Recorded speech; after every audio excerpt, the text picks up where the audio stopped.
चुनौतियां अपार, टीम तैयार। जी हां, ये टीम तैयार है। टीम बहुत बड़ी है और बहुत सोच विचार के बाद इस टीम को तैयार किया गया, क्योंकि चुनौतियां बहुत ज्यादा हैं। पार्टी के स्तर पर भी और सरकार के लेवल पर भी सब कुछ पटरी पर था। तभी महामारी के बवंडर ने सारे समीकरणों को उथल पुथल करके रख दिया।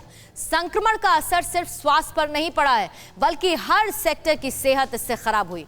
नतीजे में सरकार के सामने चुनौतियों का अंबार लग गया है। आइए अब देख लेते हैं प्रधानमंत्री मोदी की जो बड़ी टीम तैयार की गई है, उसके सामने कैसे असीमित चुनौतियां अपने निपटारे के इंतजार में हैं। और सबसे पहले ये कुछ चेहरे जो टीम तैयार हो चुकी है वो आपने देखे, लेकिन चुनौतियां कौन कौन सी हैं, उन चुनौतियों पर नजर डालेंगे और एक्शन क्या लिया गया है उसकी भी जानकारी आपको देंगे। दरअसल चुनौती सबसे बड़ी थी महामारी से जो जनहानि हुई उसकी कैसे भरपाई सरकार करे। उसका रिजल्ट ये देखने को मिला कि स्वास्थ्य मंत्री डॉक्टर हर्षवर्धन हटाए गए और जो उनके डेप्यूटी थे उन्हें बदल दिया गया। यानी कि सरकार ने इस चुनौती को भांप लिया था और उसके बाद यह फैसला लिया गया। चुनौती थी महामारी से बेपटरी पर आई शिक्षा व्यवस्था को वापस पटरी पर लाने की। एक्शन क्या लिया गया? पोखरियाल निशंक की जगह तेज तर्रार छवि वाले धर्मेंद्र प्रधान को इसकी जिम्मेदारी दे दी गई, जो कि शिक्षा अब बेपटरी हो चुकी है उसे वापस ट्रैक पर लाया जा सके।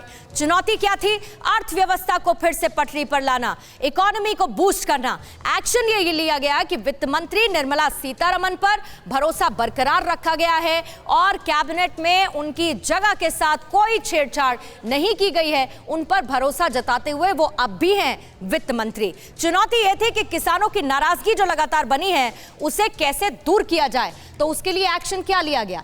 एक्शन ये कि अलग से एक मंत्रालय बना दिया गया, सहकारिता मंत्रालय।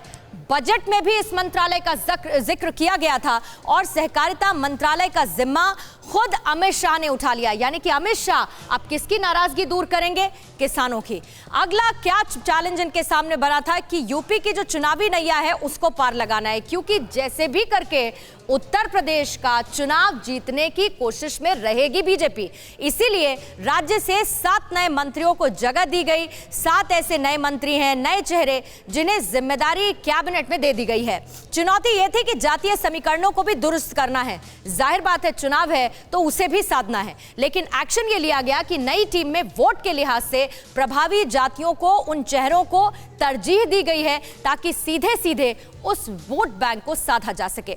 चुनौती यह थी कि सहयोगी दलों के अंदर भरोसा पैदा करना, सहयोगी दलों को एक साथ लेकर चलना। ऐसे में एक्शन ये लिया गया कि नजरअंदाज कर दिए गए जो सहयोगी थे उन्हें फिर से मौका दिया गया। चाहे आप इसमें अपना दल की बात कर लीजिए या फिर आप एलजेपी और बाकी अन्य सहयोगियों की भी। अड़ी सोमवार से शुक्रवार शाम 6 बजे सिर्फ TV9 भारतवर्ष पर।